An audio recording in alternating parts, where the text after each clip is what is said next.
વહાલા વિદ્યાર્થીઓ, થોડા દિવસથી તમે બધા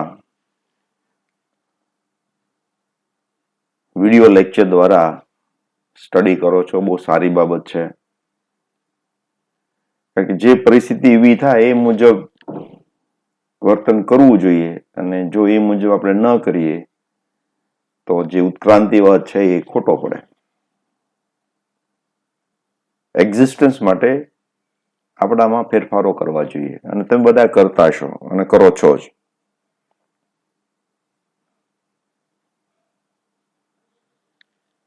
એનો પણ એક મજા લેવાની છે. તમને વાનો જે કહું છો, મજા લેવાની, કોઈ પણ પરિસ્થિતિની મજા લેવાની. અને મજા લેશો જ. છેલ્લે લેક્ચર્સમાં આપણે બધું સમજ્યા કે પ્રવાહ પસાર થાય તો ચુંબકીય ક્ષેત્ર ઉત્પન્ન થાય. ચુંબકીય ક્ષેત્રમાં કોઈ વિદ્યુત ભારને મૂકીએ તો એના પર બળ લાગે, જો ગતિમાં હશે તો, લોરેન્સ ફોર્સ મુજબ. અને એ પણ જોયું કે વિદ્યુત પ્રવાહ આધારિત તારને ચુંબકીય ક્ષેત્રમાં મૂકીએ તો એના પર પણ બળ લાગે. તો આના પરથી એમ્પિયરે ઘણા બધા પ્રયોગો કર્યા. પ્રયોગમાં શું કર્યું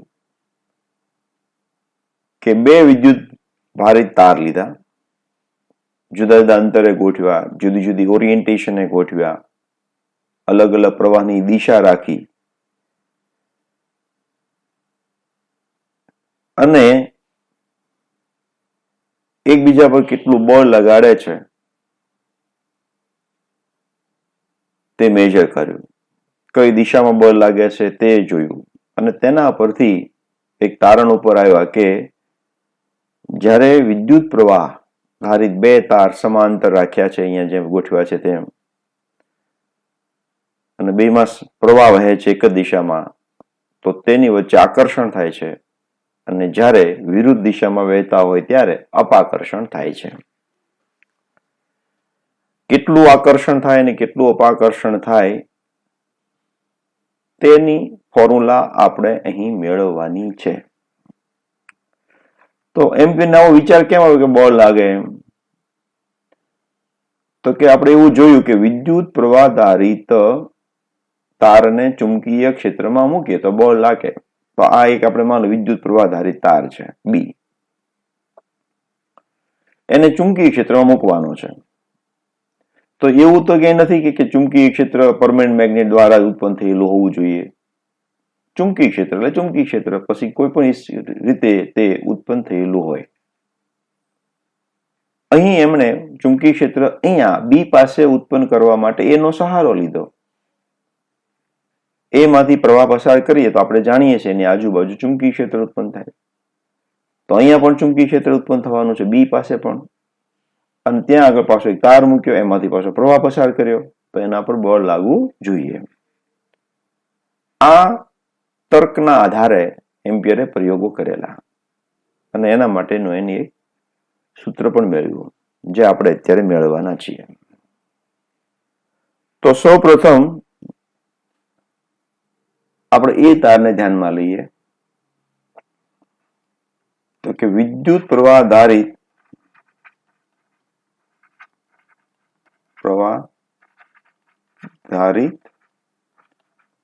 તાર એને કારણે બી પાસે નું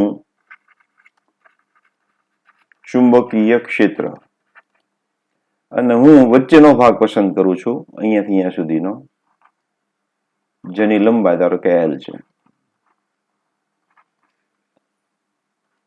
તો આપણે ફોર્મ્યુલા જાણીએ છીએ, B is equal two μ0I upon 2πy. y એટલે અહીંયા D છે, એ ઉત્પન્ન કરે છે A, અને પ્રવાહ વહે છે IA. તો આ પ્રવાહ ઉત્પન્ન થશે ક્યાં આગળ? તો આ દરેક બિંદુ પાસે. સમીકરણ 1 કહું છું આને. બરાબર. BA ની દિશા કઈ છે એ પણ આપણે વિચારી લઈએ. BA ની દિશા તો પ્રવાહ અહીંયા જાય છે, આ તમારો R થયો, આ તમારો પ્રવાહની દિશા, આ તમારા R ની દિશા. આજે છે ખરેખર તાર આપણે કેવી રીતે સમક્ષિતિજ છે, અંદર તરફ જાય એવું આપણે બતાવવા ટ્રાય કરી છે, અને આ સમતલમાં છે તો એને નીચે તરફ બળ લાગે, સોરી નીચે તરફ બળ, નીચે તરફ ચુંબકીય ક્ષેત્ર ઉત્પન્ન થાય. અથવા એમ બી વિચારી શકીએ કે હું આ વાહકને જમણા હાથમાં પકડું, અંગૂઠો આ રીતે રાખીને, અંગૂઠો આમ રાખવાનો છે અને મુઠ્ઠી આપણે વાળીએ તો આંગળા અહીંયા નીચે જશે તો જમણી બાજુ અંદર તરફ અને ડાબી બાજુ બહાર તરફ. આવું થશે જે આપણે જોઈ ગયા છે. દિશા જ્યારે આવે ત્યારે મહેરબાની કરીને દરેક વિદ્યાર્થીઓને ખાસ વિચારી લેવાનું, હું જે કહું છું એ સીધું માની નહીં લેવાનું. જો તમારે સેન્ટેન્સ પૂરું કરી દેવાનું, નહીં તો હાલે બધું, ડોન્ટ વરી. પણ તમને એમ થાય કે મારે ખાલી જગ્યા કરવું છે તો જ્યારે પણ દિશા આવે ત્યારે વિચારવાની, અને વિચાર ખુદને જ કરવો પડે, જેમ પાચન પોતાને કરવું પડે ને. હા, થોડી ટેબ્લેટ મદદ કરે પણ લાંબો સમય સુધી પણ ન ચાલે, એટલે ખુદની પાચન શક્તિ વધારવાની હોય. સમજી ગયા? ઓકે. તો અંદર તરફ હશે તો આ અંદર તરફ એટલે કે આપણે અહીંયા આગળ આ રીતે હશે. હવે કરંટ કઈ દિશામાં છે તો અહીં આ દિશામાં છે. તો અહીં જોયામાં તમને એવું નથી પણ ખરેખર 90 ડિગ્રી બને છે. તમને એવું લાગે 90 નથી પણ આ 90 ડિગ્રી બને છે. આ સમક્ષિતિજ છે અને આ નીચે તરફ છે. કરંટ કેવો છે? સમક્ષિતિજ છે, અંદર તરફ જાય છે, અને આ નીચે તરફ છે, એટલે 90 નો ખૂણો બનશે. તો BA ની દિશા તાર B ને લંબ નીચે તરફ છે. સમજમાં આવ્યું?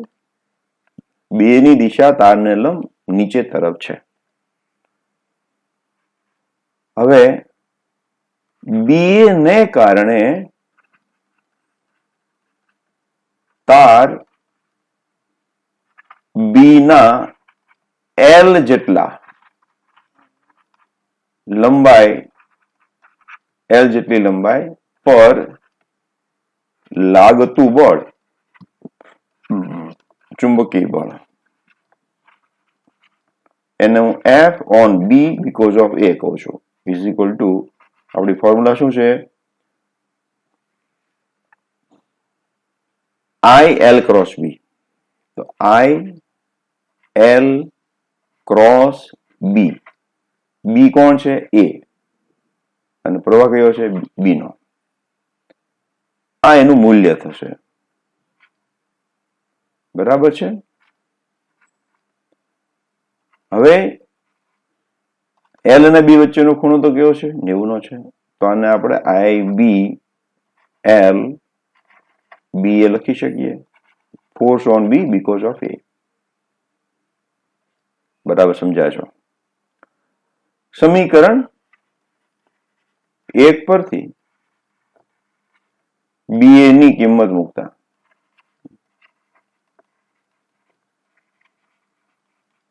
આપણી પાસે આવશે FBA is equal to μ0 IA IB upon 2 pi D into L. આટલું બળ લાગશે. ક્યાં લાગશે? પણ સદિશ રાશિ આવે એટલે હંમેશા દિશા વિચારતી જવાની. બળ લાગે પણ ક્યાં લાગે? તો આપણું ફોર્મ્યુલા છે, બાજુમાં છે લખી રાખવું એટલે તમને આઈડિયા આવે. IL cross B. ઓકે. તો L થી B તરફ મારે સ્ક્રૂ ફેરવવાનો.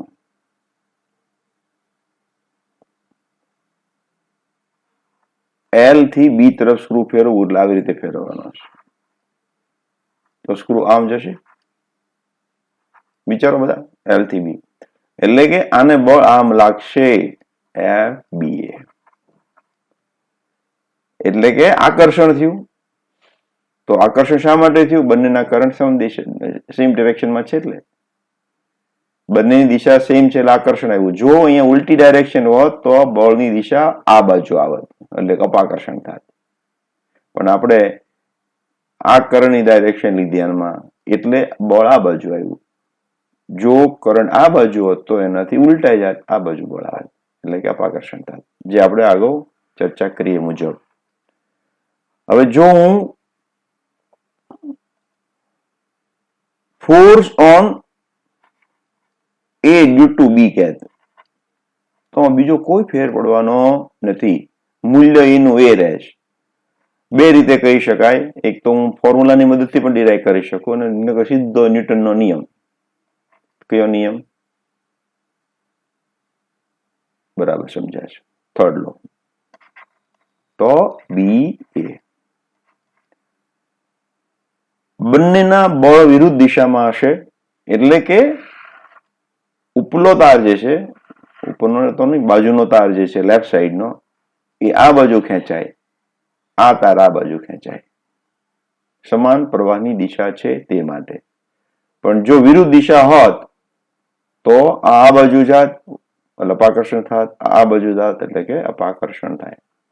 હવે તમે બધા જોતા હશો કે હંમેશા હાઈ ટેન્શન જે પાવર હોય એમાં લાંબો વધારે પ્રવાહ વહેતો હોય, એટલે તમે જોશો તારના વચ્ચે ગેપ બહુ બધો રાખેલો હોય છે, કે પ્રવાહ સેમ દિશામાં વહેતો હોય, આકર્ષણ થઈ જાય અને શોર્ટ થઈ જાય તો, એટલે તમે જોશો હાઈ ટેન્શન લાઈન છે હંમેશા દૂર હોય છે. એટલા બધા ટાવર ઉભા કરવામાં આવે, દૂર દૂર તાર રાખેલા હોય છે. તમે હાઈવે ઉપરથી પસાર થાય ત્યારે આવું જોવા મળતું હશે.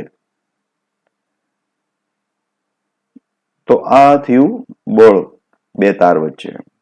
હવે આ ફોર્મ્યુલા જે ઇક્વેશન 2 છે એનો ઉપયોગ કરીને એમ્પિયરની વ્યાખ્યા આપેલી છે, અને એસઆઈ પદ્ધતિની વ્યાખ્યા કહેવાય છે. તમે પહેલા બી જૂની વ્યાખ્યા વાંચી છે કે 1 એમ્પિયર એટલે શું?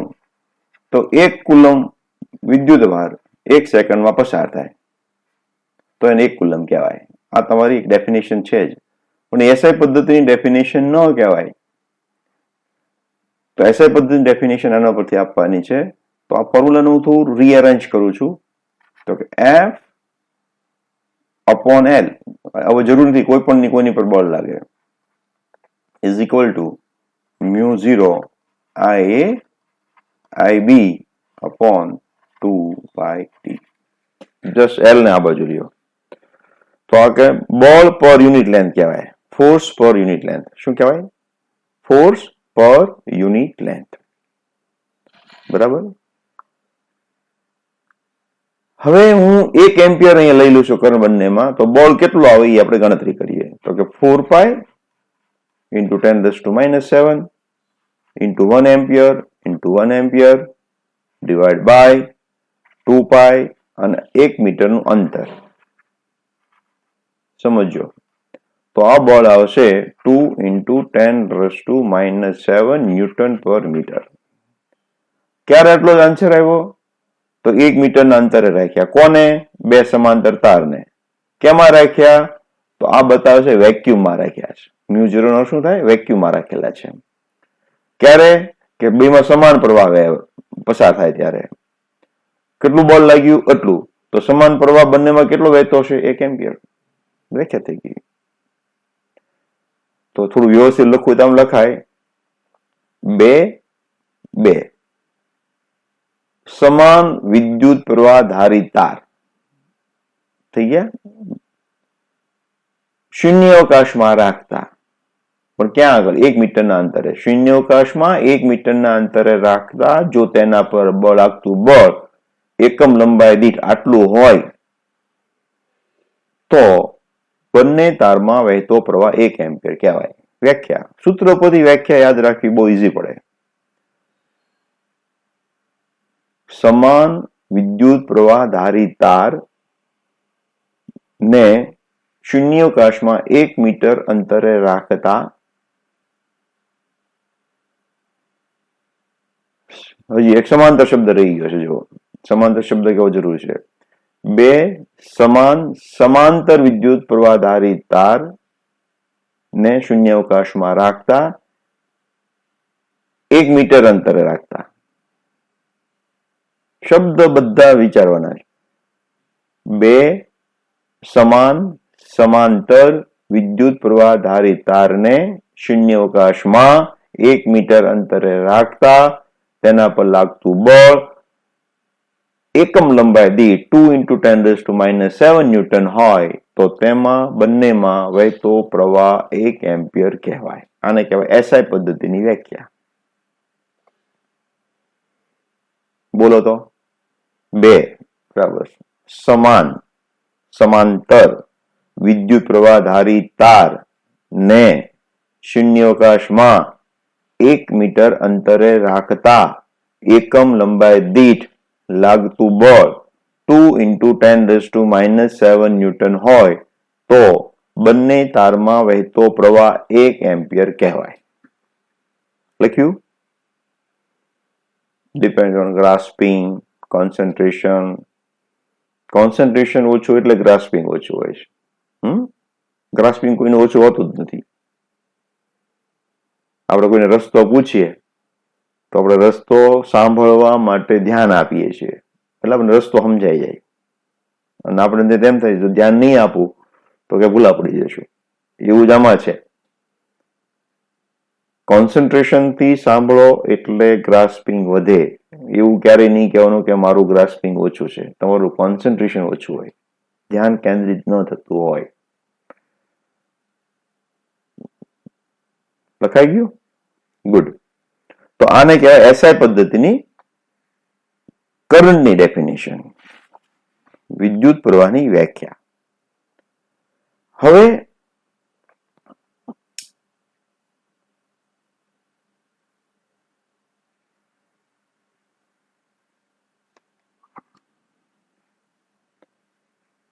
આગળ થોડા આપણે આને લગતા થોડા પ્રોબ્લેમ બી કરતા જઈએ.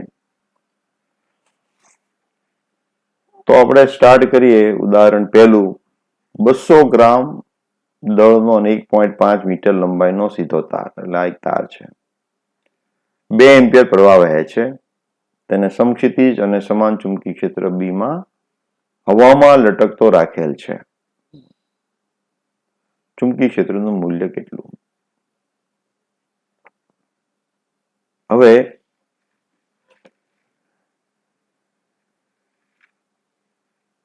જો આ મેગ્નેટિક ફિલ્ડ ન હોત તો mg ને કારણે તાર નીચે આવી જાત. પણ એ હવામાં લટકે છે ને તો ઉપર એક બળ લાગતું હોવું જોઈએ. ને બળ કોને કારણે લાગતું હોવું જોઈએ? તો કે ફિલ્ડ અને પ્રવાહને કારણે.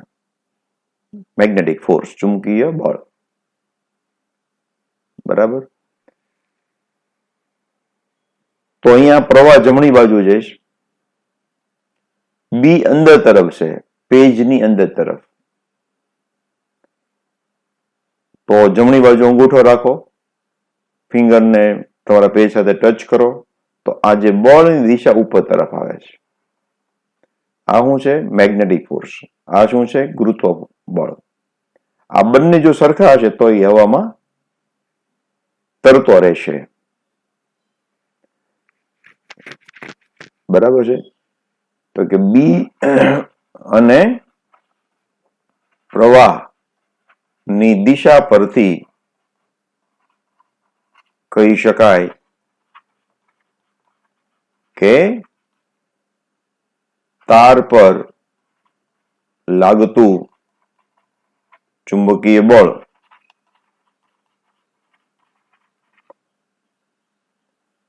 ઉર્ધ્વ દિશામાં હશે.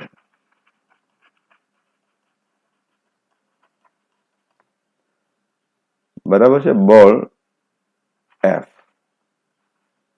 જો F નું મૂલ્ય બરાબર mg થાય તો તે તાર હવામાં લટકતો રહેશે. સમજમાં આવ્યું? તેથી F is equal two mg લેતા F એટલે શું? ILB. IL ક્રોસ B ખૂણો 90 નો છે. ILB is equal two mg. તેથી B બરાબર mg અપોન IL આપણે બંનેની કિંમતો મૂકી દઈએ તો આપણને એમ કેટલું આપ્યું છે? 200 ગ્રામ. તો 200 એટલે 0.2 કિલોગ્રામ. G એટલે કેટલા? તો કે 9.8. પ્રવાહ કેટલો વહે છે? તો કે 2 એમ્પિયર. અને લંબાઈ કેટલી છે? તો 1.5 મીટર. તો આને આપણે સિમ્પ્લિફાય કરીએ તો એ આવે છે 0.65 અને બી એસઆઈ પદ્ધતિમાં થશે ટેસ્લા. તો આટલું ફીલ આપણે લગાડવું પડે તો તાર લટકતો રહેશે. આ વાત પૂરી થઈ ગઈ. દાખલાનું કામ પૂરું થઈ ગયું અહીંયા સુધીનું. પણ આ ફોર્મ્યુલાને હું થોડી જુદી રીતે બતાવવા માંગુ છું કે ILB is equal two mg. હવે એક પ્રશ્ન એવો બનાવું આના પરથી કે તાર મૂક્યો છે તો તે શું લંબાઈની કઈ ઘાત ઉપર આધાર રાખે? લંબાઈના કઈ પાવર સાથે આધાર રાખે? તો થોડું આગળ વધુ તો I into L into B is equal to M એટલે શું? તો કે ઘનતા ગુણ્યા કદ. બરાબર છે? ઘનતા ગુણ્યા કદ એટલે શું? ક્ષેત્રફળ ગુણ્યા લંબાઈ. હવે આ બધું તમે જાણો છો એટલે બહુ વધારે ટાઈમ લેતો નથી. LL કેન્સલ થઈ જાય. તો તમે જુઓ છો IB is equal to rho AG. તો તમે જો ગમે તે લંબાઈ હશે તો લંબાઈ ઉપર આધારિત જ નથી.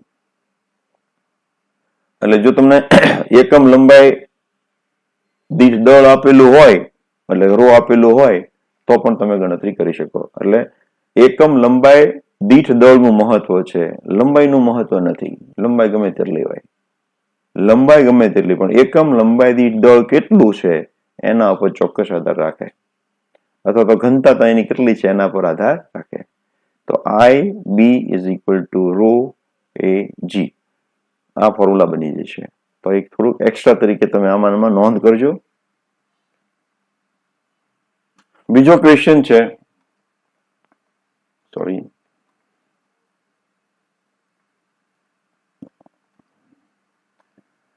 જો ચુંબકીય ક્ષેત્ર ધન y દિશામાં એટલે B મારો જે દિશામાં છે, વિદ્યુત ભારિત કણ કઈ દિશામાં છે? I દિશામાં.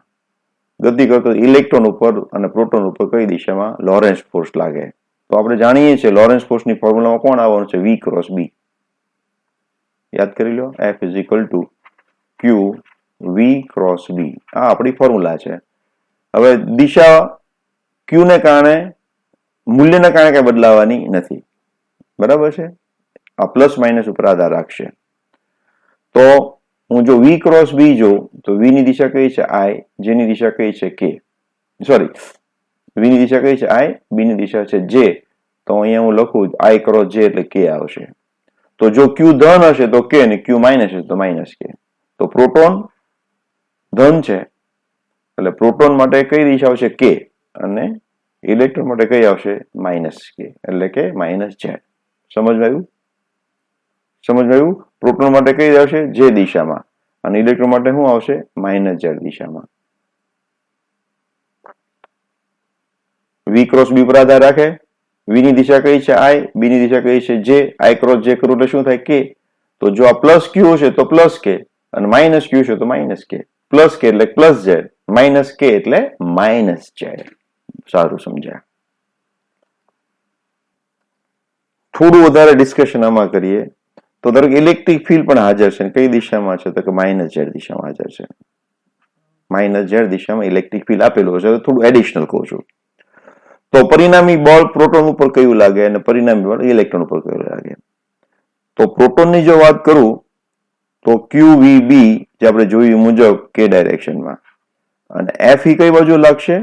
તો કે માઇનસ QE કઈ ડિરેક્શનમાં? તો કે K ડાયરેક્શનમાં, કારણ કે માઇનસ છે એટલે.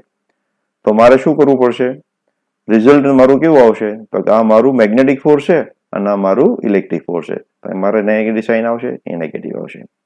પણ જો ઇલેક્ટ્રોન માટે આપણે પૂછીએ ઇલેક્ટ્રોન ને કઈ રિઝલ્ટ આવશે તો F is equal two Fm plus Fe.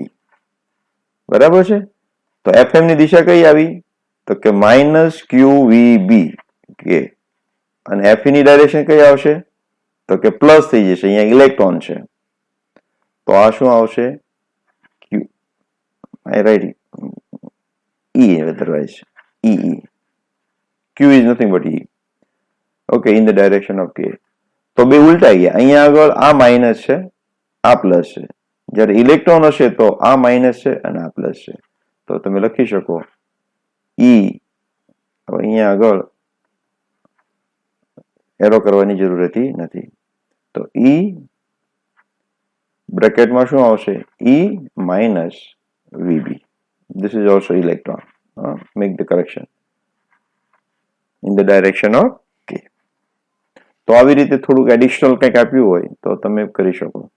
અને Q પણ પ્રોટોનનો ચાર્જ એટલે તમે ઇલેક્ટ્રોન જેટલો લઈ શકો.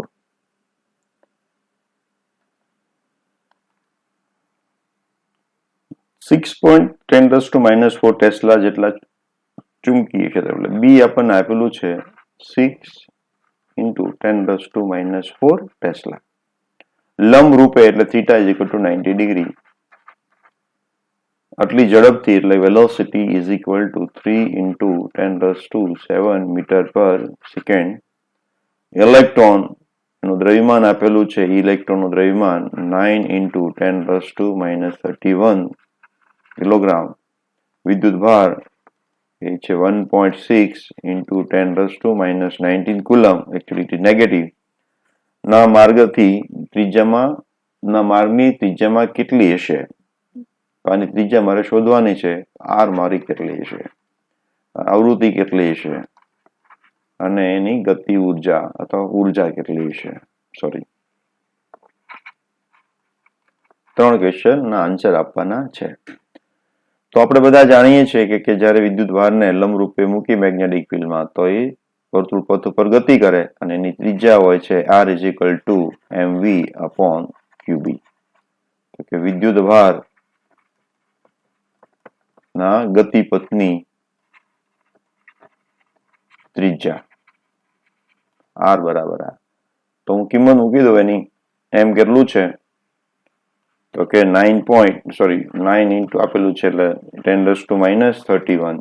વેલોસિટી કેટલી આપેલી છે તો કે 3 × 10⁷ ડિવાઇડ બાય ચાર્જ કેટલો હોય તો 1.6 × 10⁻19. અહીંયા નેગેટિવ સાઇન આપણે નથી લેતા કારણ કે આપણે રેડિયસ જોવે છે, કઈ ડિરેક્શન નથી જોવી. ઇન્ટુ 6 ઇન્ટુ મેગ્નેટિક ફિલ્ડ કેટલું આપેલું છે તો કે 6 × 10⁻⁴ tesla. -4 -19 -23 is going up. Plus થઈ જશે અને આની કેલ્ક્યુલેશન આપણે કરીએ તો તમે આવશે 28.12 × 10⁻²મીટર. સેન્ટીમીટરમાં તો 28.12 centimetre. So this is your first answer. Now second one, frequency શોધવી છે. તો વિદ્યુત ભાર ની પરિભ્રમણ આવૃત્તિ વ્યુ કઈ રીતે આપી શકાય? વ્યુ ઇઝ ઇક્વલ ટુ શું આવશે તો કે V/2πr. આવર્તકાલે 2πr/v. તો આવૃત્તિ ઉલટું થઈ જશે. તો V આપણે ગણી કાઢ્યું છે અત્યારે, સોરી R આપણે ગણી કાઢ્યું છે. V ની કિંમત આપણને આપેલી છે, કેટલી છે 3 × 10⁷ divided by 2 × 3.14 × radius 28.12 સેન્ટીમીટરમાં છે. મીટરમાં કન્વર્ટ કરો -2. તો આ બધી કિંમતો આપણે મૂકી દઈએ તો આપણી પાસે આવૃત્તિ આવશે સેકન્ડ ઇનવર્સમાં અથવા હર્ટ્ઝમાં. That is comes out to be 17 × 10⁻⁶ hertz. હવે આને મારે મેગાહર્ટ્ઝમાં લખવું એટલે કે 10⁶ એટલે મેગા થાય તો 17 મેગાહર્ટ્ઝ. તો અહીંયા આગળ આપણે આ ફોર્મ્યુલા વાપરી છે, નહીતર હું આ બી ફોર્મ્યુલા વાપરીએ કે જો આની કેલ્ક્યુલેશન મેં ન કરી હોત કોની R ની તો ડાયરેક્ટ આ ફોર્મ્યુલા વાપરે કે view is equal two QB upon 2πm. આ પણ આપણી પાસે એક ફોર્મ્યુલા છે જ, પણ આ ફોર્મ્યુલા આપણે એટલે નથી વાપરી કે આપણે અહીંયા કેલ્ક્યુલેશન એક કરી લીધી તો આપણે થોડી ગણતરીમાં સરળતા પડે. Then third question is energy. તો કે વિદ્યુતભારની ઉર્જા. વિદ્યુતભારની ઉર્જા એ કઈ છે? ગતિ ઉર્જાના સ્વરૂપે જશે આમ તો, એટલે ઉર્જા E બરાબર half mv². Half mv². Electron અહીંયા ફરે છે એટલે ઇલેક્ટ્રોનની મારે માસ લેવું પડશે. તો કે 1/2 ગુણ્યા માસ of the electron, that is 9 into 10⁻³ kilogram into velocity 3 into 10⁻7 છે આના વર્ગ. તો આને આપણે સિમ્પ્લિફાય કરીએ 3 × 9 = 81, 81/2 એટલે 4.5 એવું કંઈક આવશે. 3 × 9 = 81, 81/2 40.5 છે. તો 40.5 into 7 × 14 આમાંથી બાદ કરી નાખીએ એટલે આવશે 10⁻17. આ કેમાં આવશે? જૂલમાં. પણ આપણને આન્સર કેમાં લાવવાનો કીધો છે? તો ઉપર જુઓ તમે, કિલો ઇલેક્ટ્રોન વોલ્ટમાં કીધું છે, તો આપણે કન્વર્ઝન કરવું પડશે કિલો ઇલેક્ટ્રોન વોલ્ટમાં. તો બાજુમાં નોંધ કરી રાખો, 1 electron volt is equal to શું છે? 1.6 × 10⁻19 જૂલ. ઇલેક્ટ્રોનનો ચાર્જ મૂકી દેવાનો, બીજું કાંઈ નથી. ઈ એટલે ઇલેક્ટ્રોનનો ચાર્જ, બસ યાદ રાખવા માટે. તો એનર્જી જૂલમાં, સોરી ઇલેક્ટ્રોન વોલ્ટમાં, ઇલેક્ટ્રોન વોલ્ટમાં તો થશે E is equal two 40.5 into 10⁻17 divided by 1.6 into 10⁻19 જૂલમાં આવશે, અને એ આવે છે 2.5 into 10⁻3. તો આ 10⁻3 જે છે એને હું કેમાં ફેરવી શકું, એટલે કે 2.5 કિલો ઇલેક્ટ્રોન વોલ્ટ. તો આ આવશે એનર્જી કોની? ઇલેક્ટ્રોનની. બરાબર છે.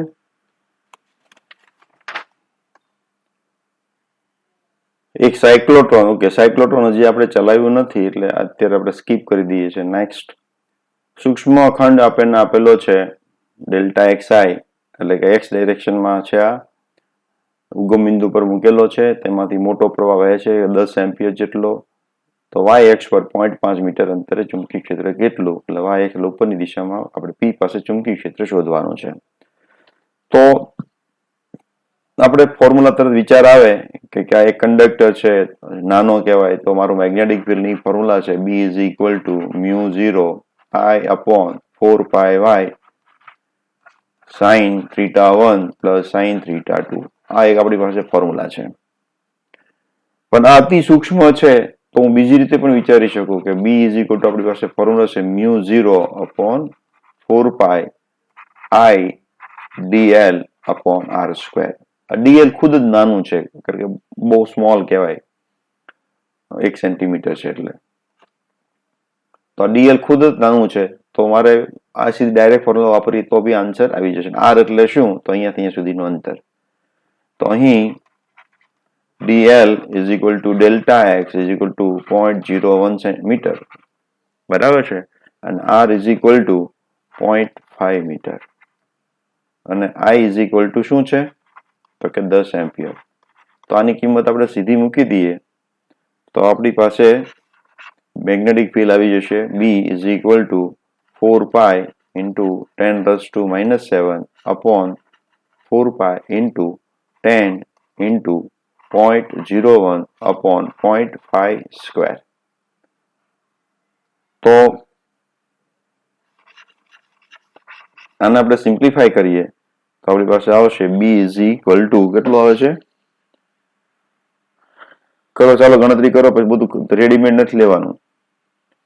4 into આ તો ઉડી ગયા, સીધી જ વાત છે 0.25 એટલે 25, 100 ઉપર જશે એટલે ઉપર જશે 1000, 1000 ગુણ્યા એટલે 10 ને 2.5 4, તો કે 4 into 10⁻⁻8 આવું કંઈક આવશે. તમારે જાતે ગણતરી કરતા શીખવાની, જેટલી જાતે કરશો એટલું વધારે આવડવાનું છે. You are not labours. તમે ઇન્ટેલિજન્ટ બધા છો, એટલે બુદ્ધિનો ઉપયોગ કરવાનો છે, અને બુદ્ધિનો ઉપયોગ કર્યા વિના હાથ કામ કરે તો લેબર કહેવાય. સમજમાં આવ્યું ને? હાથે કામ તો જે કરે છે માત્ર એને કહેવાય લેબર, પણ દિમાગ સાથે કામ કરે એ તમે ઇન્ટેલિજન્ટ તો જ કહી શકાવ, કારણ કે દિમાગનો ઉપયોગ કર્યો ને ઇન્ટેલિજન્ટ કહેવાય, હાથનો ઉપયોગ કરે ને ઇન્ટેલિજન્ટ ના કહેવાય. તો આટલું આપણું મેગ્નેટિક ફિલ્ડ આવશે. હવે એની ડિરેક્શન જોઈ લઈએ. તો જો હું કંડક્ટરને આ રીતે હોલ્ડ કરું તો આ બાજુ મારો થંબ જશે, યસ, અને મારે આ રીતે આંગળાથી પકડવું પડશે. તો આંગળા અહીંથી બહાર આવશે, અહીંયાથી મને ફિંગર દેખાય, બરાબર. તો કઈ ડિરેક્શનમાં આવશે? આઉટવર્ડ ડાયરેક્શનની અંદર. બીની દિશા કઈ છે? બહારની દિશામાં છે. બીજી રીતે એમ કહી શકાય કે અહીંયા આઈડીએલ, આઈ કઈ દિશામાં છે?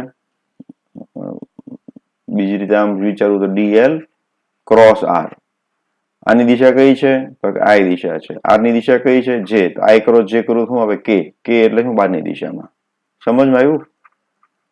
તો હું તમને ટેકનિક બધી સમજાવું છું, એટલે તમને મૂંઝવણ થાય તો તમે બીજી રીતે વિચારી શકો. આઈ ની દિશામાં છે કારણ કે એક્સ ની દિશામાં છે. આર કઈ દિશામાં છે? વાય ની દિશામાં છે.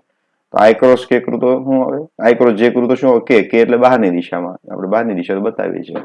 આ બી ઉપયોગ કરી શકીએ. પામ રૂલ બી યુઝ કરી શકો, બરાબર છે. હવે કોઈ કેમ કે મને આવો વિચાર નથી આવ્યો તો મારે શું કરવાનું? તો કાંઈ નહીં, અહીંયા વિચારો સાઇન થીટા એટલે કોને કહેવાય? આ પ્રોબ્લેમ પૂરો થઈ ગયો છે.